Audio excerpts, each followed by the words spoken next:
Operation सिंदूर के बाद विपक्ष लगातार पीएम मोदी की कूटनीति को लेकर कई सवाल खड़े करता रहा है। पीएम को हर मोर्चे पर घेरने की कोशिश भी की गई, लेकिन एक हालिया अमेरिकन रिपोर्ट में, एक अमेरिकन सर्वे एजेंसी है जिसने सर्वे किया, उसकी रिपोर्ट सामने आई है, उसने सभी आरोपों की कलई खोल दी है।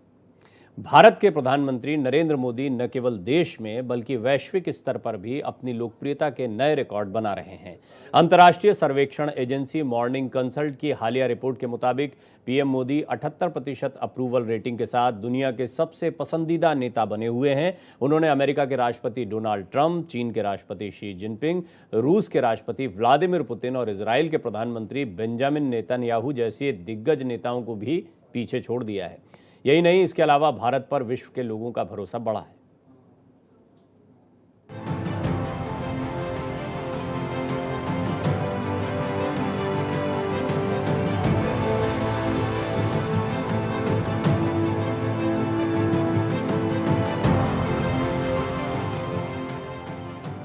भारत में लगातार 11 साल तक सत्ता में रहने के बावजूद प्रधानमंत्री नरेंद्र मोदी का कद वैश्विक स्तर पर लगातार बढ़ता जा रहा है। एक अंतर्राष्ट्रीय एजेंसी मॉर्निंग कंसल्ट के सर्वे में वर्ल्ड अप्रूवल रेटिंग में पीएम मोदी ने अमेरिकी राष्ट्रपति डोनाल्ड ट्रंप, चीन के राष्ट्रपति शी जिनपिंग और रूस के राष्ट्रपति व्लादिमीर पुतिन जैसे बड़े नेताओं को पीछे छोड़ दिया है। इतना ही नहीं, सर्वे के मुताबिक पूरे विश्व को अमेरिका और चीन से ज्यादा भारत के नेतृत्व पर भरोसा है। अब हम आपको बताते हैं कि इसमें किस नेता को कितनी रेटिंग मिली है। हाल ही में भारत और पाकिस्तान के बीच 4 दिन तक सीमित सैन्य संघर्ष हुआ, जिसे ऑपरेशन सिंदूर कहा गया। इस ऑपरेशन के 48 दिन बाद आई इस अप्रूवल रेटिंग में साफ देखा गया कि मोदी की लोकप्रियता पर इस संघर्ष का कोई नकारात्मक प्रभाव नहीं पड़ा। दरअसल विपक्ष ने यह आरोप लगाया था कि प्रधानमंत्री मोदी ने अमेरिका के कहने पर सीज फायर की घोषणा की, लेकिन इस फॉल्स नैरेटिव को अमेरिकी सर्वेक्षण ने पूरी तरह से खारिज कर दिया। रिपोर्ट के अनुसार मोदी की वैश्विक छवि पहले से अधिक मजबूत और निर्णायक बनी हुई है। वहीं जब लोगों से ये पूछा गया कि दुनिया में जिम्मेदारी के साथ एक्ट करने के मामले में आप अमेरिका पर कितना भरोसा करते हैं, तो इसके जवाब में सिर्फ 36% लोगों ने अमेरिका का साथ दिया। जब यही सवाल हिंदुस्तान के संदर्भ में पूछा गया तो 54% लोगों की राय थी कि भारत दुनिया में जिम्मेदारी के साथ एक्ट करके अपनी भूमिका अदा कर सकता है। इन आंकड़ों से साफ है कि भारत एक विश्वसनीय और संतुलित वैश्विक शक्ति के रूप में देखा जा रहा है। भारत के नेतृत्व में भारत ने जहां कूटनीति, सुरक्षा और विकास के क्षेत्र में संतुलन साधा है, वहीं अंतर्राष्ट्रीय मंचों पर भी अपनी मजबूत उपस्थिति दर्ज कराई है। Bureau report, Bharat express.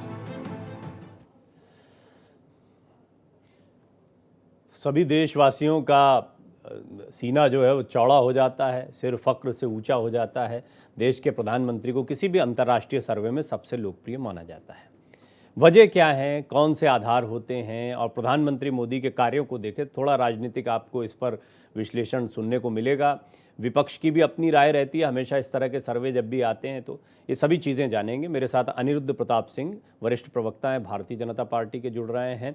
Ishan त्यागी, कांग्रेस का पक्ष रखने के लिए मेरे साथ जुड़ेंगे। निरंजन पोद्दार, राजनीतिक विश्लेषक के तौर पर मेरे साथ जुड़े हुए हैं। निरंजन जी, आप ही पहले बताएं, सबसे पहले जब ये जो सर्वे आता है, इस तरह के सर्वे जो हैं उनके महत्व को कैसे आप आंकते हैं? निश्चित ही पूरे देशवासियों के लिए तो ये एक बड़ा अच्छा मौका होता है, लेकिन राजनीतिक दल हम देखते हैं भारतीय जनता पार्टी इसको आगामी चुनाव के लिहाज से बहुत भुना सकती है और विपक्ष इस पर हमले करेगा, एजेंसी पर प्रश्न चिन्ह लगाएगा। आपका आकलन क्या कहता है ऐसे सर्वे इस पर? देखिए प्रवीण जी, निश्चित रूप से जो सर्वे एजेंसियां हैं, ये कोई ऐसा नहीं है अपने घर में बैठकर की रिपोर्टें छाप लेती है। निश्चित रूप से ये जो जनता का मूड है, जनता का मन है, जनता की आत्मा है, जनता का विचार है, और उस अपने अपने स्रोतों से, विभिन्न स्रोतों से ये उस चीज का एक अनुमान लगाते हैं, क्योंकि इनको केवल वो सर्वे रिपोर्ट से मतलब नहीं होता है। इनको अपनी जो उनके अपने जो संस्थान है, उनकी जो अपनी पत्रिकाएं हैं, उनकी भी उनको प्रतिष्ठा बढ़ानी होती है। अगर वो ऐसे ही किसी उलझुल प्रकार का अगर सर्वे अगर वो प्रकाशित कर देंगे तो उनकी वो प्रमाणिकता या उनकी वो प्रतिष्ठा नहीं रहेगी, जो प्रतिष्ठा उनकी है जिस चीज के लिए वो जानी जाती है। तो इसलिए आप बिल्कुल मान के चलिए कि जिस भी सर्वे एजेंसी ने सर्वे किया है, निश्चित रूप से उसने अपना उसके अंदर सर्वस्व डाला होगा। अब रही बात यहाँ पे, देखिए भारत वंशी होने के नाते, या यूं कहें कि भारत के प्रधानमंत्री जी का जब इस तरीके से होता, तो निश्चित रूप से देखिए, कोई भी भारतवासी जो अगर कोई किसी प्रकार की उसकी वो बायस्ड नहीं है, या मान लीजिए उसकी कोई अगर कोई व्यक्तिगत अगर कोई किसी प्रकार की कोई उसकी अगर कोई वो वैमनस्य नहीं है, तो निश्चित रूप से उसका सीना और उसका मन और उसका मस्तिष्क कहीं ना कहीं गर्व से ऊंचा होता है। इसमें कोई दो राय नहीं है। इसके अंदर आप भी शामिल हैं, इसके अंदर मैं भी शामिल हूं, और इसके अंदर मेरे हिसाब से भारत के 139 करोड़ लोग इसके अंदर शामिल हैं। रही बात, हमारे यहाँ कहा जाता है कि जो कर्तव्य है वो दिखतम है, यानी कि जब आप ग्राउंड पे खेलते हैं तो निश्चित रूप से आप ये मान के चलिए वो चीज दिखती है जब आप परफॉर्म करते हैं। तो जिस तरीके से प्रधानमंत्री नरेंद्र मोदी जी का पिछले 11 वर्षों के कार्यकाल को हम देख रहे हैं, इससे पहले अगर हम गुजरात के मुख्यमंत्री के रूप में कार्यकाल देखें तो वो भी स्वर्णिम कार्यकाल इनका माना जाएगा। लेकिन पिछले 11 वर्ष के अंदर जो प्रधानमंत्री का जो प्रधानमंत्री पद के ऊपर रहते हुए जो कार्यकाल है, तो इसके अंदर कुछ चीजें ऐसी हैं जो प्रधानमंत्री जी के जो राजनीतिक दुश्मन है या इनके जो दृढ़ विरोधी है, वो भी उस चीज से इनकार नहीं कर सकते, वो भी उसकी प्रशंसा किए बिना रहेंगे नहीं। और उनके अंदर सबसे पहली चीज तो आप ये देखेंगे कि दृढ़ इच्छा शक्ति, जिस तरीके से नरेंद्र मोदी जी की जो इच्छा शक्ति है, और वो इच्छा शक्ति भी धैर्य के साथ, यानी कि कभी आवेशित आक्रोशित आपने प्रधानमंत्री जी को नहीं देखा होगा। और उसके बाद में जिसको कहते हैं कि जो उनकी परमात्मा ने उनको एक समझ लीजिए एक नवाजा है इस चीज से कि आज 70-75 वर्ष की, 70-71 74 वर्ष की आयु के अंदर भी जो उनकी कार्य क्षमता है, यानी कि अगर पूरे दिन के अंदर इच्छा शक्ति और ऊर्जा, इच्छा शक्ति और ऊर्जा दो महत्वपूर्ण बिंदु आपने बताए। मैं और थोड़ा इसका विश्लेषण आपसे जानूंगा। निरंजन जी, मैं और थोड़ा विश्लेषण आपसे लूंगा। मैं बाकी मेहमानों को भी शामिल कर लेता हूं इसमें। अनिरुद्ध जी, बीजेपी के लिए इसका महत्व क्या है, इस तरह के सर्वेस का? प्रवीण जी, देखिए, किसी को जब कुछ मिलता है तो वो जाहिर सी बात कुछ काम किए होते हैं। मैं कहूंगा 20 से ज्यादा देशों ने अपना सबसे उच्च नागरिक सम्मान, सर्वोच्च नागरिक सम्मान आदरणीय प्रधानमंत्री मोदी जी को दिया। इसमें तो 7 से ज्यादा मुस्लिम देश हैं। तो जाहिर सी बात 2014 के पहले जो निराशा और हताशा था देश के अंदर, जब कोई एक व्यक्ति आता है, क्योंकि उन्होंने गरीबी देखी थी, वो जमीन से उठ के आए हुए थे। जब आज देखिए कि मैं छोटा सा एग्जाम्पल दूंगा, और इन्हीं सबसे वैश्विक स्तर पे हमारा आकलन किया जाता है। आज विश्व के किसी भी कोने में चले जाइए, आपको पैसा ट्रांसफर करना घंटे 2 घंटे लगते थे, और 2014 के पहले 3-3 दिन लगते थे। आज 2 सेकंड के अंदर आप पैसा ट्रांसफर कर सकते हैं। ये जो छोटी छोटी उपलब्धियां होती हैं, अगर कहीं पे गांव की सड़क बन रही है, ग्रामीण सड़क बन रही है, तो डिस्ट्रिक्ट को जोड़ने के अलग रोड बन रहा है, नेशनल हाईवे अलग बन रहा है, स्टेट हाईवे अलग बनता है, एक्सप्रेस भी अलग बनता है। जब ये एक कंक्लूड होता है, किसी उसमें रिजल्ट में कंक्लूड होता है, इंक्लूसिव ग्रोथ जब होता है, तो समाज को दिखता है, दुनिया को दिखता है, पूरे विश्व को दिखता है। ऑपरेशन सिंदूर हुआ, ये नहीं कहा गया कि हम पाकिस्तान को ये करेंगे, ये साफ साफ बहुत कैलकुलेटिव था कि उसमें हम जिन लोगों ने हमें छेड़ा है उनको हम छोड़ेंगे नहीं। वहां पे सिर्फ एक कैलकुलेशन था, ये नहीं कहा गया कि पाकिस्तान के नागरिकों के साथ किया जाएगा, इनके साथ किया जाएगा, उनके साथ किया जाएगा। हमारे भड़काने वाले लोग भी थे भारत के अंदर, लेकिन बहुत से ऐसे लोग थे जो भारत के सभी नागरिक भारत सरकार के साथ खड़े थे। तो जब विश्व पटल पे हम देखते हैं, अभी आप देखिए कोरोना का काल गया, कोरोना के काल के बाद में क्या कहते हैं, कहीं पे यूक्रेन का वार, कहीं इजराइल का वार चल रहा है, तो आप देखेंगे कि वर्ल्ड बैंक के चीफ वो कहते हैं कि भारत की अर्थव्यवस्था सबसे ज्यादा तेज मूव कर रही है। ये कोई बीजेपी का कार्यकर्ता नहीं बोल रहा, आईएमएफ की चीफ कहती है कि भारत की अर्थव्यवस्था विश्व में सबसे ज्यादा तेज चल रही है। मैं ये कहूंगा, आंकड़ा देखिए कि अमेरिका जो है बहुत अच्छा, मतलब अपने यहाँ उनके तमाम इंस्टीट्यूशंस होंगे, उसके बाद उनका जो जीडीपी का घाटा है वो लगभग 7.5% है, और भारत जैसे देश के अंदर जो जीडीपी का घाटा है, एक टाइम पे 8% हुआ करता था, आज लगभग 4.5% के आसपास है।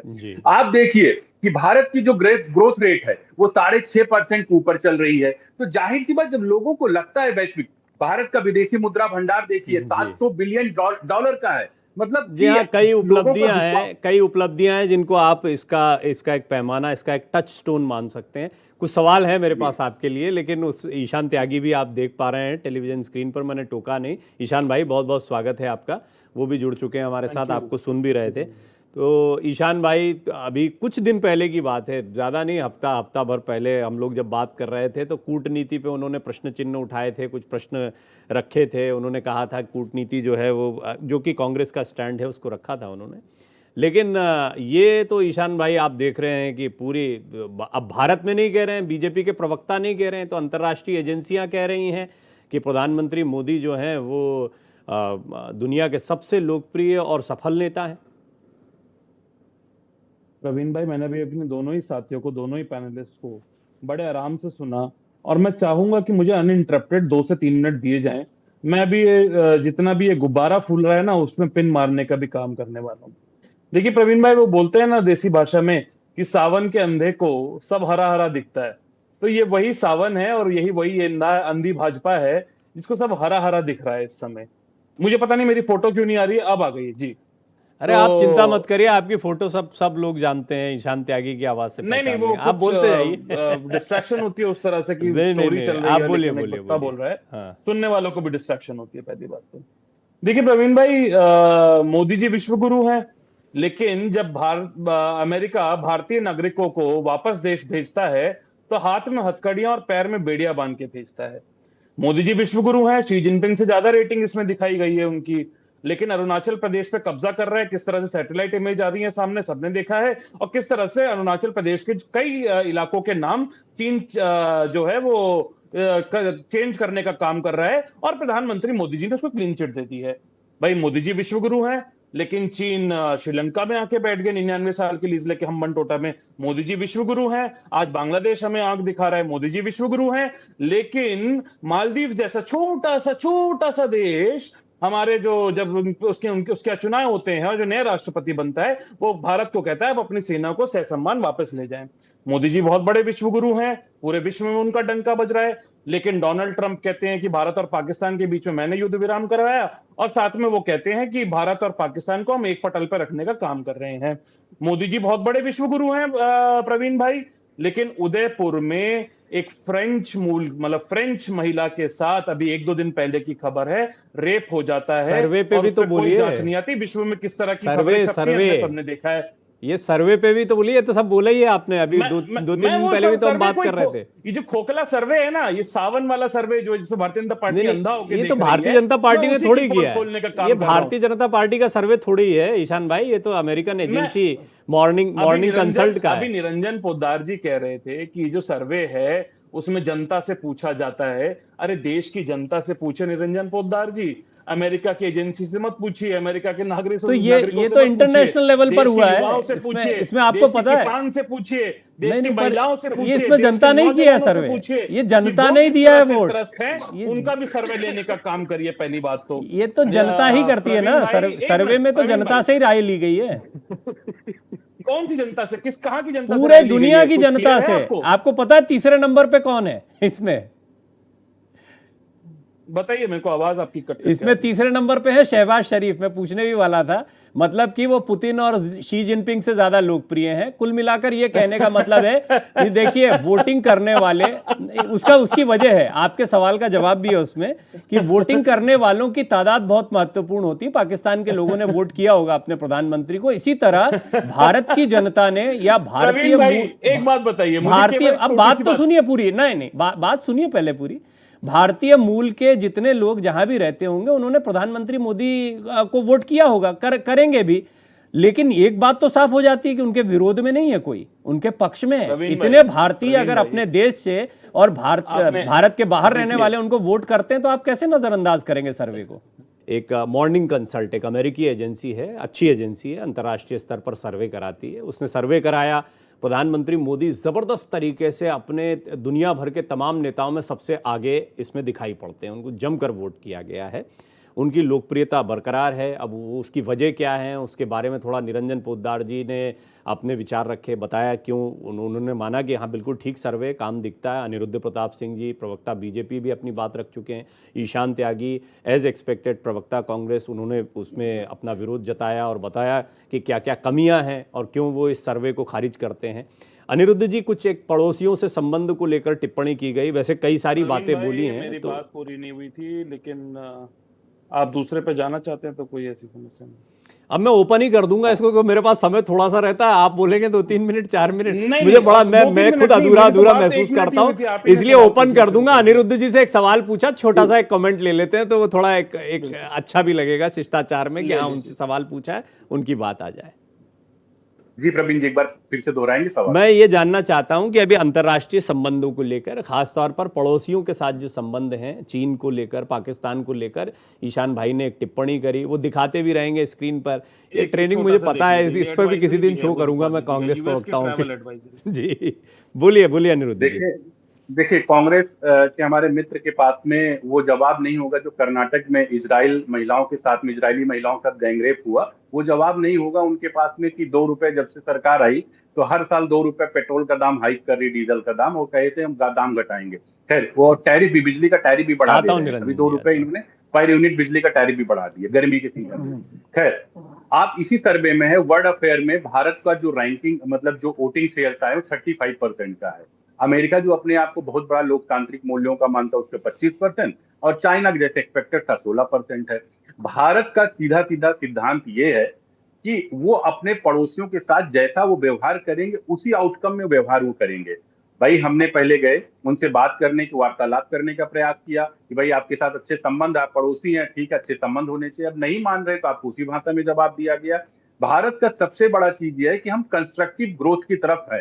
तो जब पूरा विश्व जब देखता है कि भारत इतने, यही लोग चिल्ला रहे थे ना कि आप कोरोना में वैक्सीन नहीं दे सकते, आप देखिए मैसिव वैक्सीनेशन किया गया।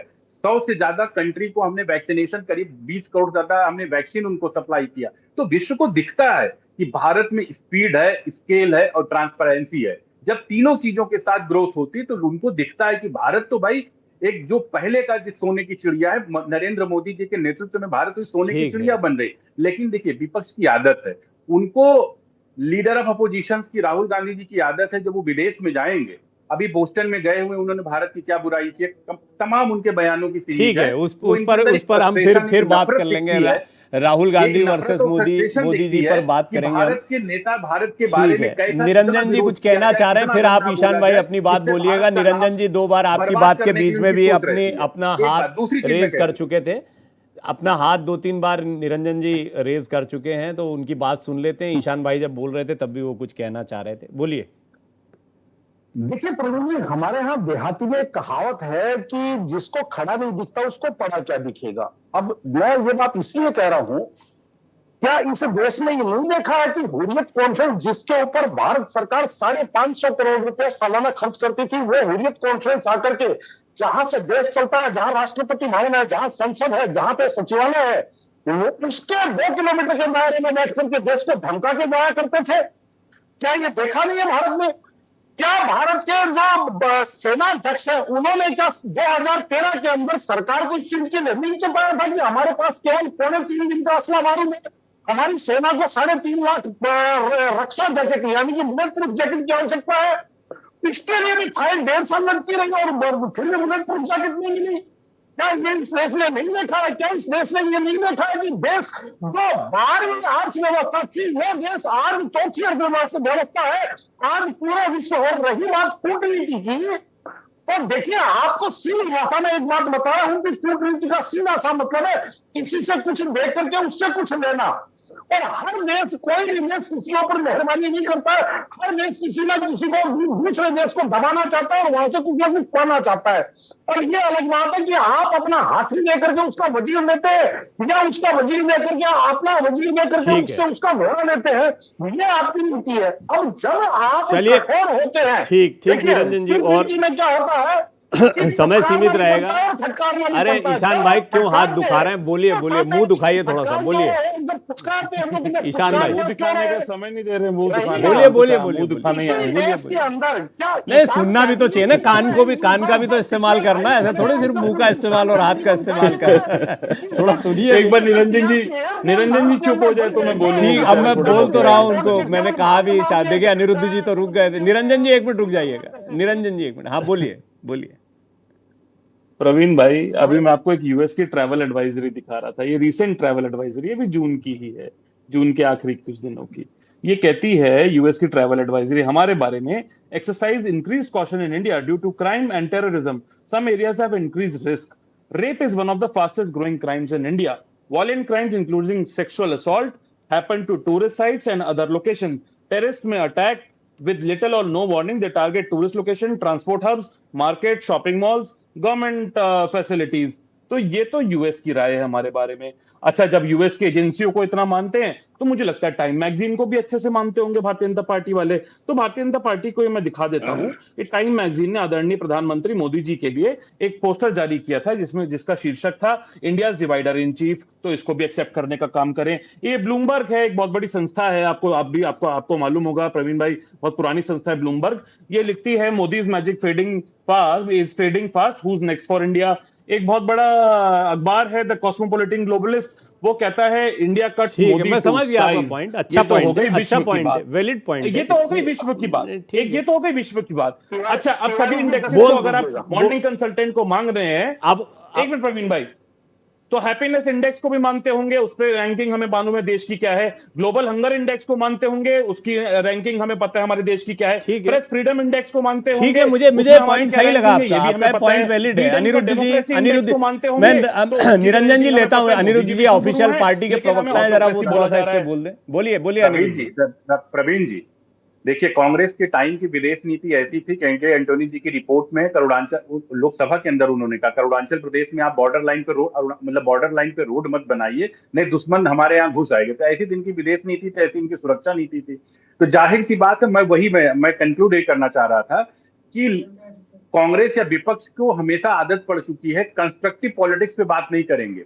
उनको है कि हर चीज में आपको विरोधी करना है। अगर प्रधानमंत्री जी कहें ऑक्सीजन ऑक्सीजन लेना चाहिए तो कहेंगे नहीं, हम नाक बंद करके ऑक्सीजन नहीं लेंगे। इनके दिमाग में यह है कि विपक्ष का मतलब विरोध करना, विपक्ष का मतलब विरोध नहीं करना होता, विपक्ष का मतलब कंस्ट्रक्टिव पॉलिटिक्स करना होता है। आप बताइए ना, राहुल गांधी विदेश में जाके क्या देश का नाम बढ़ाते हैं? अभी बोस्टन में भी गए 10 दिन पहले, क्या बोल के आए वो? अभी 2024 में गए। निरंजन जी क्लोजिंग कमेंट, ये इन्होंने नेगेटिव भी बहुत सारी चीजें बताई हैं। बोलिए निरंजन जी, मैं रोक नहीं पाऊंगा अभी किसी को। बोलिए निरंजन जी। अभिषेक जी, देखिए जिस तरीके से ये दिखा रहे थे कि बलात्कार में ये है, फलाने में ये है, मुझे एक बात बताइए, बलात्कार अगर पश्चिम बंगाल में होंगे तो पश्चिम बंगाल सरकार वो ठीक है, लेकिन उनका पॉइंट ये था, उनका पॉइंट ओवरऑल ये था कि पॉजिटिव रिपोर्ट्स को ले लेते हैं तो क्या नेगेटिव रिपोर्ट को भी माना जाएगा। ये एक अच्छे पॉइंट पे उन्होंने छोड़ा है, इस पर हम फिर बात करेंगे। ईशान त्यागी ने जो पॉइंट उठाया है कि आप कोई पॉजिटिव रिपोर्ट आती है तो मानते हैं, लेकिन वही अमेरिकन मीडिया या अमेरिकी कोई एजेंसी हमारे बारे में नेगेटिव बोलेगी तो भी क्या हम उसको स्वीकार करेंगे? ये एक बिंदु तो है।